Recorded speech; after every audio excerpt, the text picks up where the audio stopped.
The exact translation for the word brigadeiro in Portuguese is brigadier general.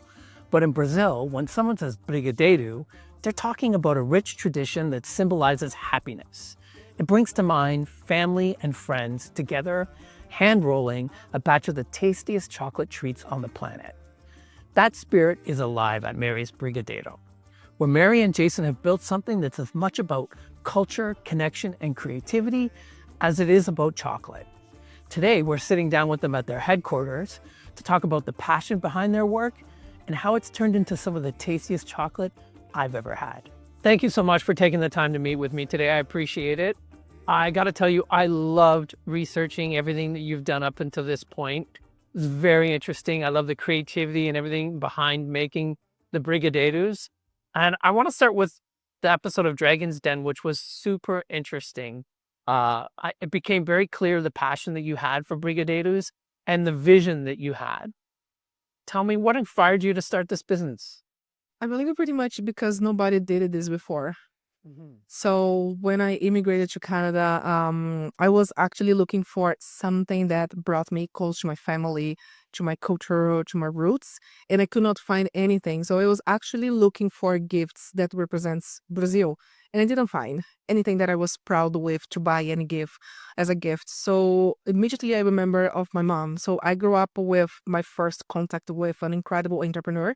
That's my mom, but back time, I could not see her as an entrepreneur. I just grew up with her, watching her making chocolates, desserts, appetizers just to sell in the streets. So when I was here, I was like, wow, my mom makes such incredible chocolates. The Brigadeiro, honey bread, anything, you name it. But nobody did here. So why not? And then I decided to break. What are you most proud about in this journey, this business that you've created? Our business has come a long way.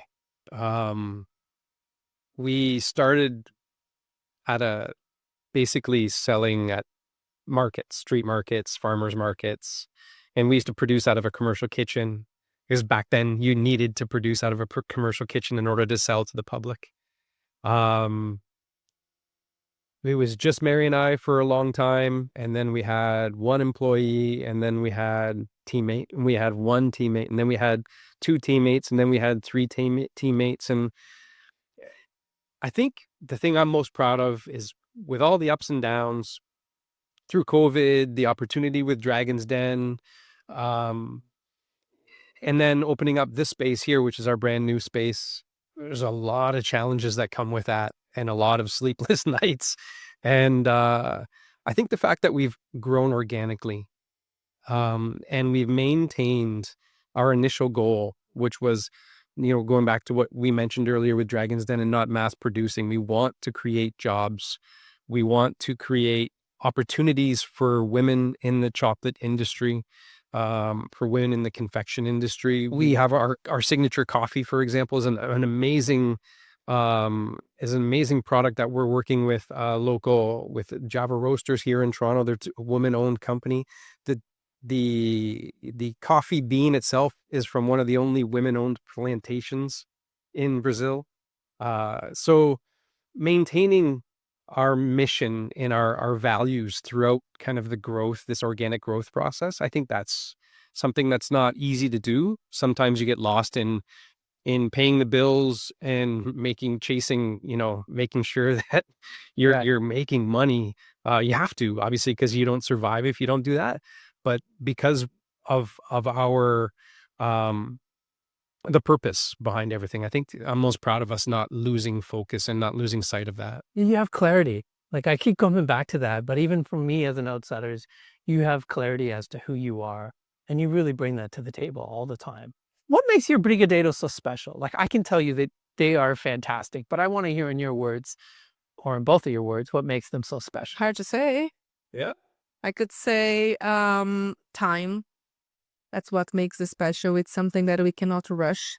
And I feel that sometimes we are leaving this society that everything is rush. And to make an incredible brigadeiro, an incredible chocolates, the products that we create, it requires time to the process and a respect with the ingredients.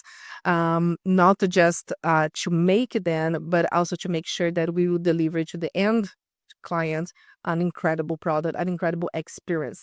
So I always say, like, we don't sell chocolate, we don't sell Brigadeiro. We provide moments of happiness and joy that we are able to share with a family or with yourself.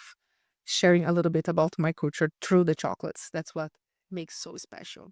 I love that. You answer that so consistently. So I've watched so much content of you and you're so consistent on this, which tells me you're really clear about who you are and what you're trying to do. Even on Dragon's Den, Trying our one of them was criticizing you because they wanted it to be a little more, what was the word that they wanted it to be automated. yes. And you stood by your ground that, hey, this is a cultural thing. This needs to be done by hand. There's only so much automation to it. I think it's incredible. And it really comes through on Thank the you. later. Thank you. Still remember that day? Yeah. Like, no, has to be artisanal until we can. Yeah. I can really sense your value in community, togetherness, and what you do. So Shit. keep it up. And I love the chocolate. That's good. I have to hear. Thank you. I love the clarity that Mary and Jason bring to what they do. The chocolate is incredible. Everything looks like a piece of art, and they bring a sense of community to all of it. So the next time you're on the Danforth or on Richmond, make sure you stop by one of their shops because you will not be disappointed.